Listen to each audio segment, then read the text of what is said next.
Uma coisa é certa, pessoal. Quando nós profetizamos e falamos em nome de Deus, aquilo que é falo se cumpre. Coisa essa que não aconteceu com muitos pastores que passaram uma vida inteira profetizando de que Bolsonaro seria reeleito presidente do Brasil. Mas o que nós vimos foi algo completamente diferente. E isso nos mostra que esses pastores não falavam da parte de Deus, falavam da sua vontade e do seu entendimento. Não era Deus falando pela boca dos seus profetas. Tanto é que o Luiz Inácio Lula da Silva foi eleito presidente da República Federativa do Brasil e vai tomar posse no dia 1º de janeiro de 2023. Com Lula chega a esperança de um Brasil melhor, a esperança de os brasileiros voltarem a se unir novamente. Com Lula chega a esperança de que a economia vai voltar a crescer, de que empresas serão assistidas em suas necessidades, assim como os trabalhadores também. O salário mínimo vai ter um aumento real acima da inflação e não para por aí. Com Lula chega a esperança de que os micros e pequenos empresários serão assistidos no seu governo, assim como os microempreendedores individual.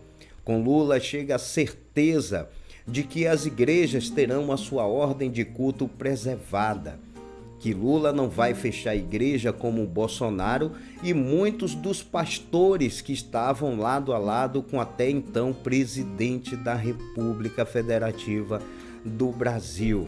E você, meu irmão em Cristo, que passou esses meses dentro da igreja, ouvindo tanto dos pastores quanto de irmãos em Cristo que você não é de Deus, pelo fato de ter declarado apoio ao Lula e não ao Bolsonaro, eu quero te parabenizar pela sua valentia, pelo seu compromisso com o seu propósito, com o seu ideal e com a sua visão de que Lula será um presidente muito melhor do que Bolsonaro é. A exemplo de você, eu ouvi muitas afrontas. A exemplo de você, muitas vezes os irmãos se aproximaram de mim e disseram: você não é de Deus, você não é cristão. Como que o fato de votar em Lula ou em Bolsonaro nos caracterizasse como verdadeiros ou falsos cristãos?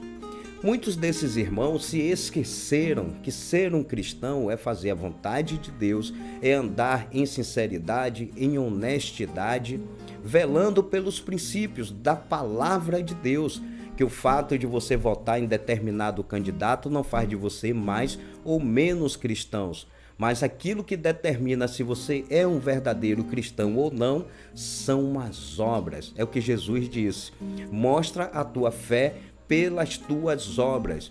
Nós votamos no Lula porque acreditamos que ele é melhor que Bolsonaro para conduzir esse país.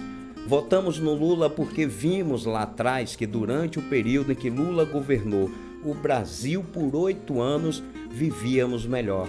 Tinha mais trabalho, ganhávamos melhor, o custo de vida era muito mais barato, tínhamos as nossas necessidades assistidas, o país como um todo crescia e os brasileiros viviam mais felizes.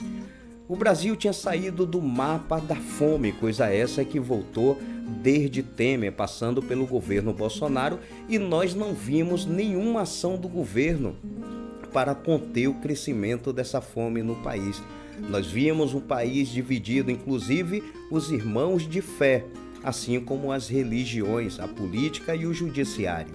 Bolsonaro passou mais tempo no cercadinho do Alvorada contando fake news, passeando de jet ski, fazendo motociata e afrontando as instituições do que de fato governando o país. E nós entendemos muito bem isso.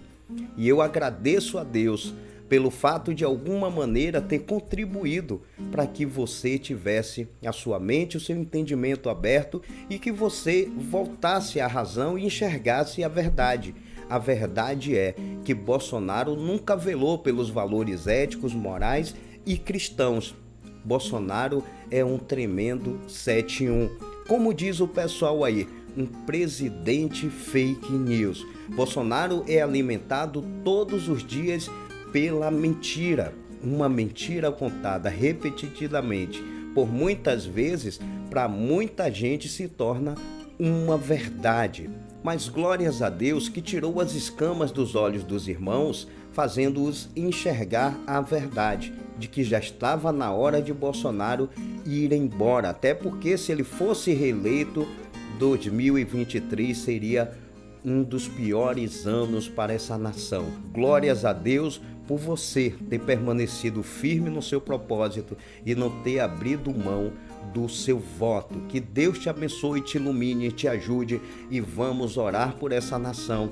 Vamos orar pelo presidente Lula, assim como cobrar a ele, que cumpra com suas promessas, para que verdadeiramente não venhamos a nos arrepender de termos votado nele. Se você não é inscrito, se inscreve no canal, ativa o sininho para receber as notificações dos próximos vídeos, dá um like e divulga para o máximo de pessoas que você puder. E até o nosso próximo encontro.